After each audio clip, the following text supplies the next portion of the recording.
A lot of you guys have been following my life and my travels for a really long time, like 7, 8 years. And some of you, it might be the first episode you're ever watching. Usually this vlog is about the present. It's my daily life. It's shot, it's edited, and it's published all within like 24 hours. But one of my favorite things is storytelling. And I want to introduce a little bit more storytelling element into this channel. So every now and then, I'm gonna do an episode that I'm calling the Travel Diaries. This is episode 1 of the Travel Diaries, the time I drove a scooter down Africa. Now on these episodes of the Travel Diaries, I'm not using a script. There's no teleprompter around me. I haven't written anything down. Hell, I haven't even really thought about what I'm gonna say. I just want to storytell. I want to bring back that true raw essence of storytelling that I love so much. And this Travel Diary starts back in December 2012 in the country of Mali. I'd gotten to Mali after about a year traveling West Africa on public transportation. Really any means possible, public buses, shared taxis, the back of motorcycles. I was all over West Africa for a year and I was really being impacted by it. And I got to Mali and I was out of money, so I spent 3 months in Mali recovering and hanging out with some friends that I had living there at the time. And Mali really is the beating lung of West Africa. It's the music, it's the vibrant people, it's friendliness, it's just full of energy, and I fell in love with it. But at the same time, Mali was going through a lot. There was a line drawn in the sand north of the town of Mopti. And north of that line, a mix of Islamists, mercenaries that had recently fled Libya, and groups looking for independence and autonomy turned the region into chaos. South of the line, it was kind of business as usual. We went out, partied, we went out and ate good food, and it was almost eerie how things kind of just felt normal. And every now and then you would wake up to hear of a military coup or a bombing or an assassination attempt or something like that. And somehow through all that, was born this idea that I wanted to drive a scooter all the way down Africa. Everywhere in Mali, these scooters are just all over, buzzing like bees. They call them Jakartas. And I had about $700 left in my bank account. So I spent it all on a red scooter that I called Anne Murray. Tu penses que je peux arriver à Sud-Afrique avec le moto là? Oui. Oui? Voilà.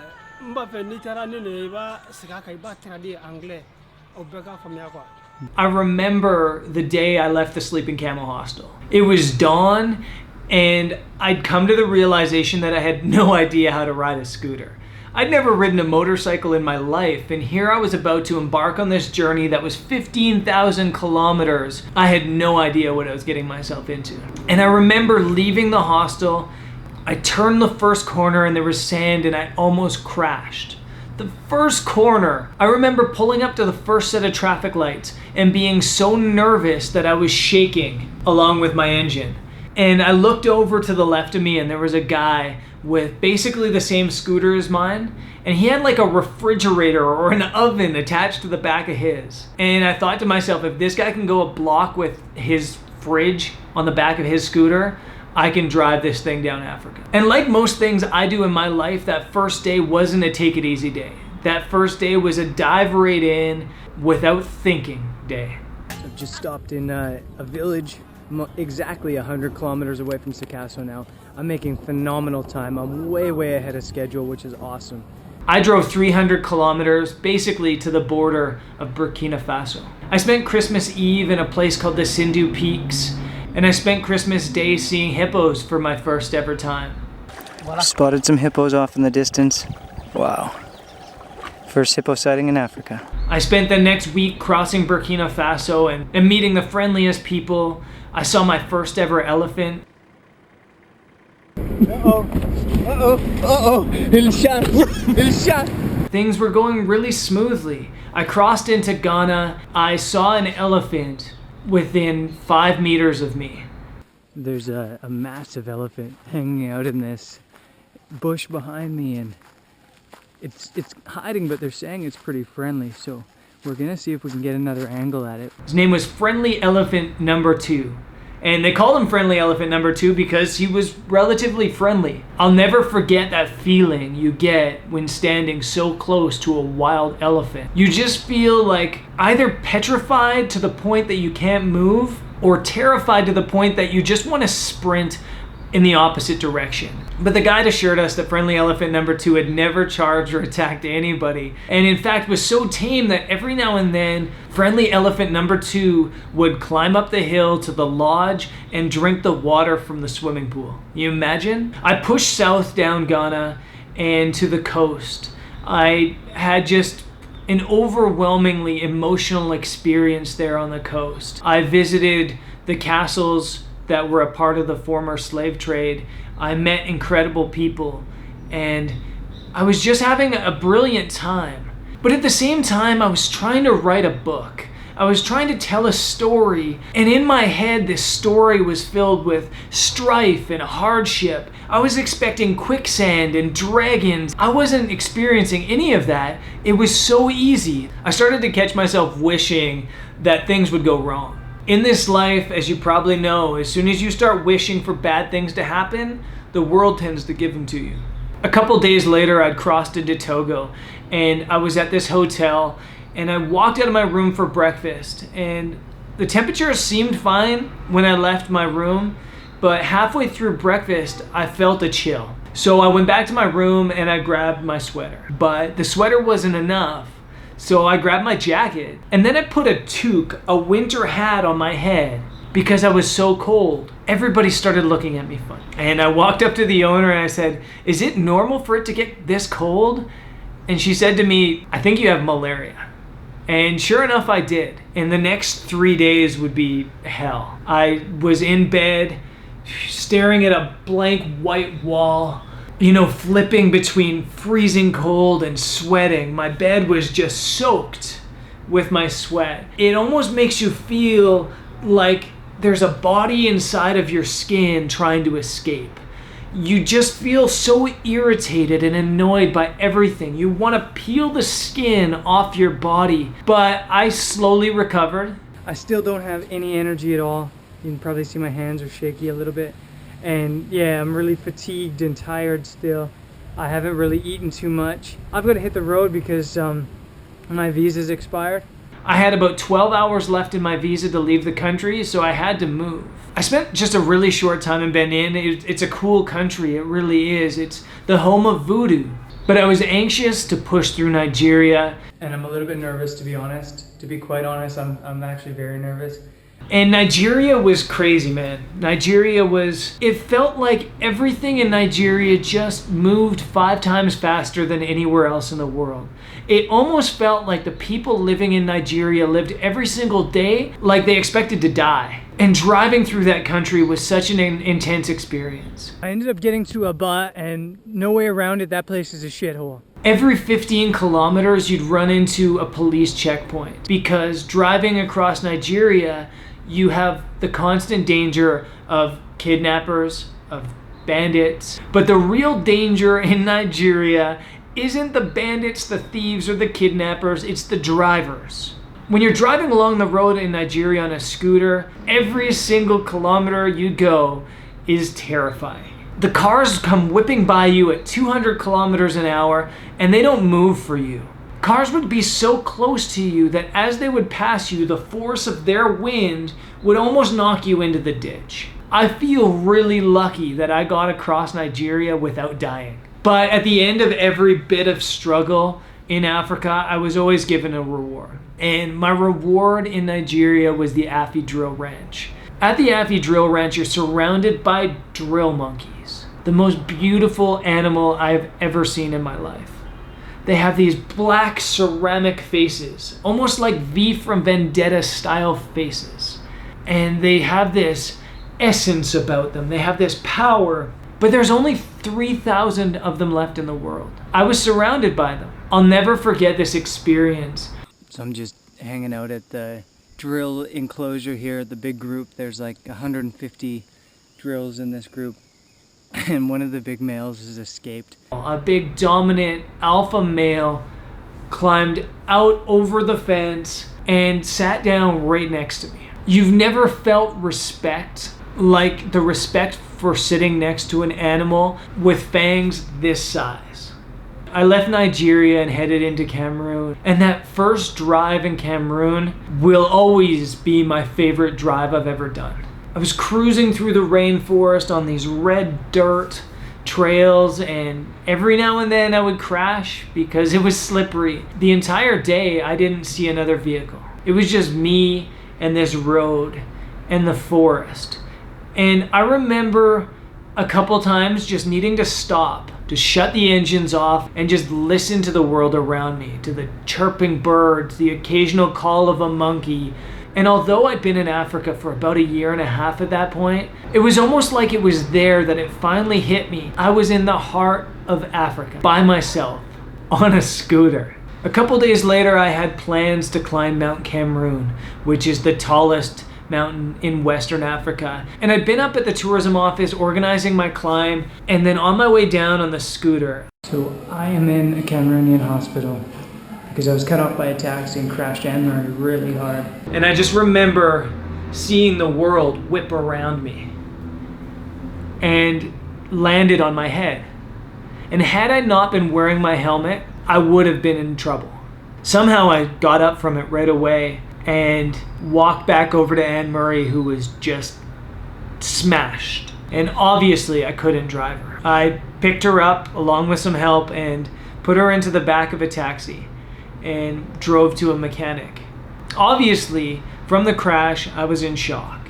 And when we got to the mechanic, we pulled Anne-Marie out and I walked over to the side of the road and I just puked everywhere. And I realized I was in a lot of pain. I was bleeding on my shoulder. I had this big black bruise on my back. I was dizzy and nauseous and possibly concussed. So I left Anne-Marie at the mechanic and I walked to the nearest hospital about 1 kilometer away. At the hospital, the nurse somehow thought my being there was the funniest thing. In many ways, I needed this nurse's laughter and calmness because it calmed me and made me realize I wasn't gonna die, that I was gonna make it through it. And she gave me a cocktail of shots and a bag full of drugs. And somehow that night I made the terrible decision that I was healthy enough to climb Mount Cameroon. So the next day at 4 a.m, I left my hotel and I started climbing Mount Cameroon. That was maybe the most physically challenging thing I've ever done in my life. And it wasn't necessarily because of the physicality of it. It was that every single step I would take, my backpack would bounce into the bruise on my back. It was that every step I would take, the straps on my shoulder would carve into the cuts. It was that I was not healthy. And it was a classic case of Brendan being the most stubborn person on the face of the planet. And on the morning of day 2, when I finally summited the mountain, I wish I could tell you there was this euphoric scream, this cheer when I got to the peak, this wah! So we made it to the summit. We still have a long way to go. It looks like the rains are coming in, so we can't really sit up here and enjoy it too long. I got to the peak, stepped on it, took a picture of the sign, and I turned around and walked back down. Eventually I would heal and Anne would get some mechanical help as well. But Anne would never run the same, and I struggled to get across Cameroon. In Yaoundé, I had the visa run for the Democratic Republic of Congo for the Congo. And I'd been told that getting a visa for Gabon was basically impossible.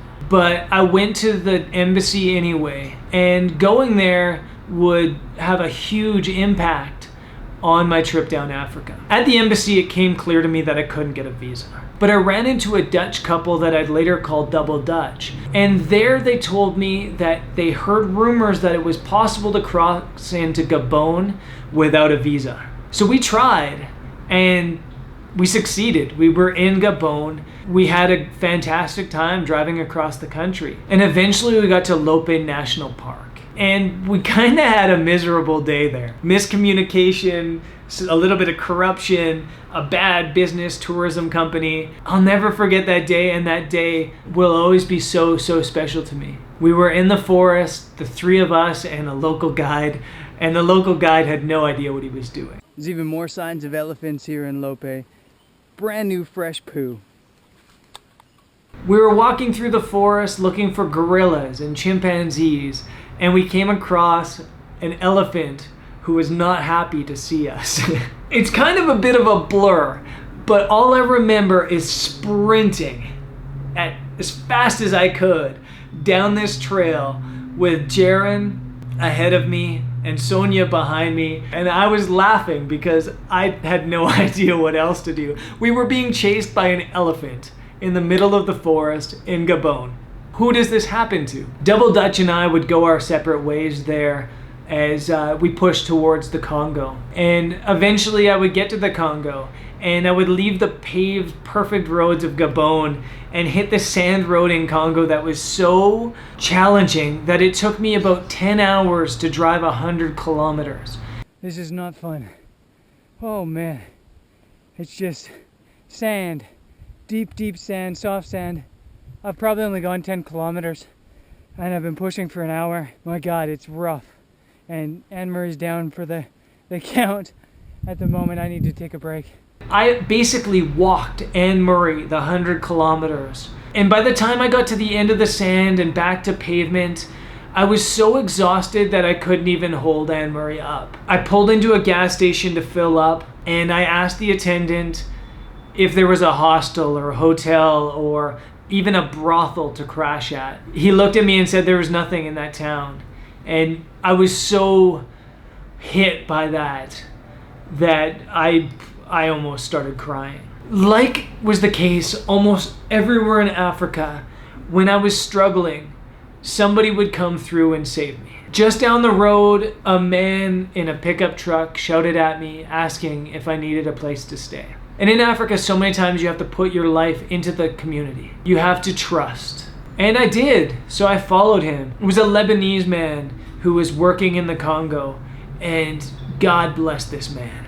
He fed me this incredible meal. He gave me this really comfortable bed to sleep in. And that night we sat and watched Turkish soap operas and talked about politics, and it was just a lifesaver. I cruised through the rest of the Congo pretty unscathed. But when I got to Brazzaville, the capital, my plan to cross into the DR Congo was disrupted because they said visas were no longer being honored for tourists at the Kinshasa arrival. I ran into Double Dutch again there, and they had this plan to drive 400 kilometers around. Now, if you don't know your geography of Africa, and I don't blame you, Brazzaville, Congo is right here.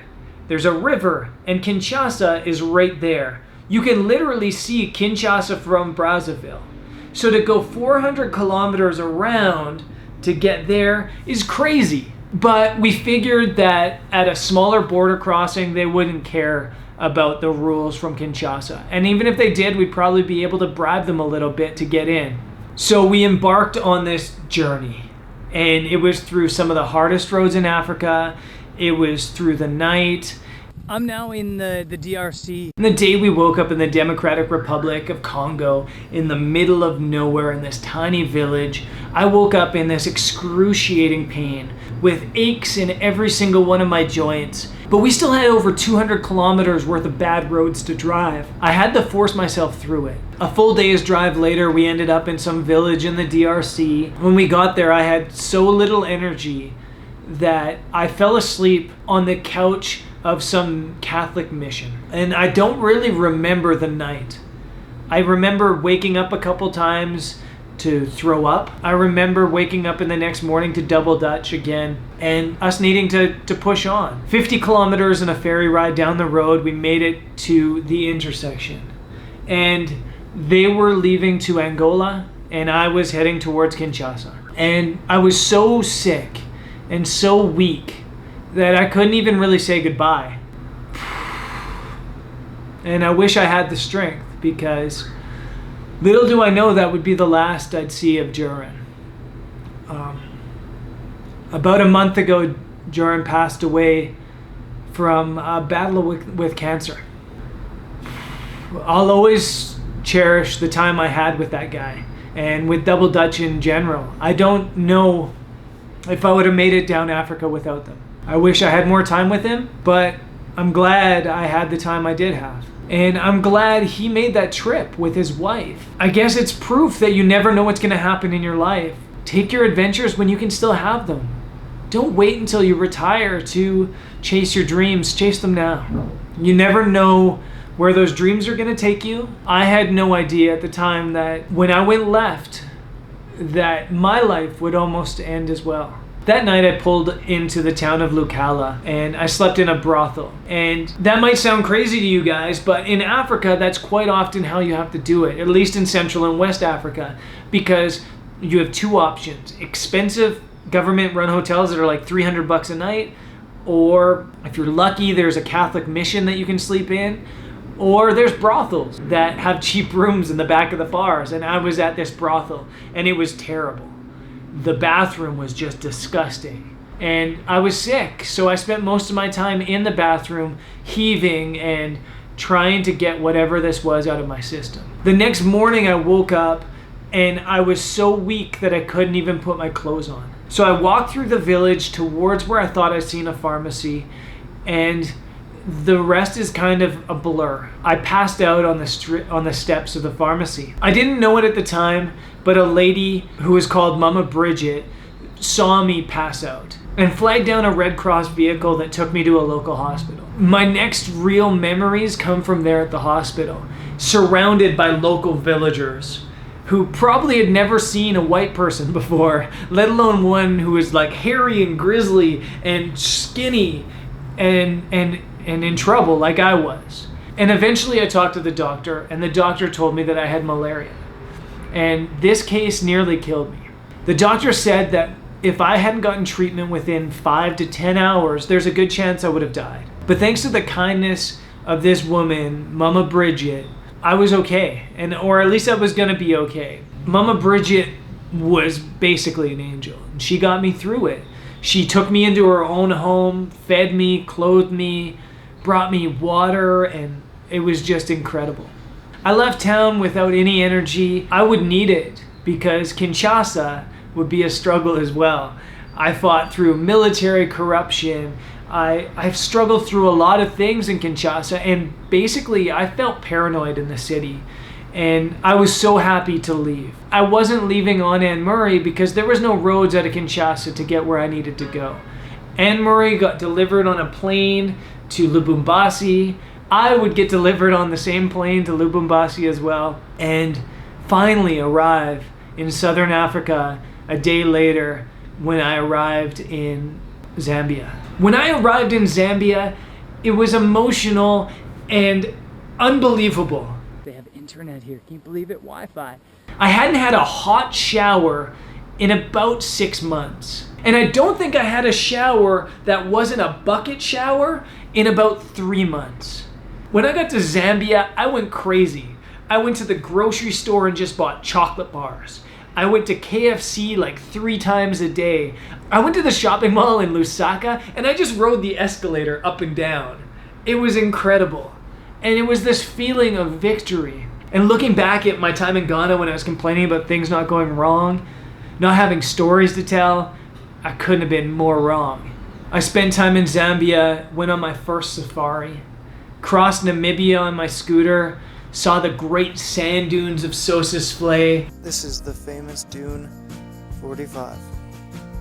Saw these amazing stars that you get in Namibia, and it was like a dream come true. And I remember driving Anne Murray down Namibia with just the biggest smile on my face and just this great sense of pride. And I got to northern South Africa and the paved roads and developedness of the country, and it was euphoric.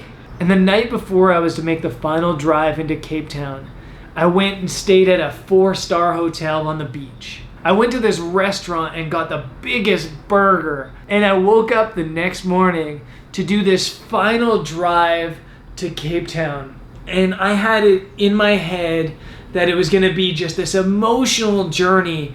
And you know, it would be like the mountaintop should have been in Mount Cameroon.